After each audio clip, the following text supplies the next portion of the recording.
আপনারা তদন্ত করে যদি 1 টাকার দুর্নীতি 1 টাকার কোন ধরনের অসৎ উপায়ের কোন ধরনের আপনারা প্রমাণ করতে পারেন, আমি এই সংসদ থেকে আমরা ইস্তফা দিব। না না, এটা বিতর্ক না, প্লিজ।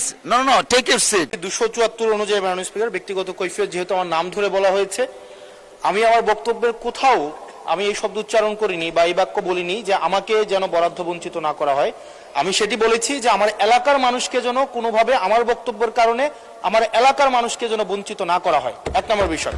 2 নম্বর বিষয়, মাননীয় স্পিকার, আজকেও এই সংসদে আমরা দেখেছি যে জুলাই সংশ্লিষ্ট আমাদেরকে মিন করে একটা কথা বলা হয়েছে যে আমরা আগে রিকশায় চড়তাম, এখন আমরা গাড়িতে চড়ি। মাননীয় স্পিকার, এই সংসদে আজকে সরকার যারা আছে, আমি আপনাদের কাছে বিনীতভাবে অনুরোধ করব, এখন সরকারের যেই গোয়েন্দা সংস্থাগুলো আপনাদের নিয়ন্ত্রণে, ডিজিএফআই, এনএসআই, পুলিশ, তারপর হচ্ছে মিলিটারি, সবাই আপনাদের নিয়ন্ত্রণে। আমি আপনাদেরকে অনুরোধ করব, আপনাদের মতো দায়িত্বশীল জায়গা থেকে এলিগেশনের টোনে এলিগেশন না দিয়ে আপনারা তদন্ত করে যদি 1 টাকার দুর্নীতি 1 টাকার কোন ধরনের অসৎ উপায়ের কোন ধরনের আপনারা প্রমাণ করতে পারেন, আমি এই সংসদ থেকে আমরা ইস্তফা দিব। ধন্যবাদ মাননীয় সদস্য, ধন্যবাদ।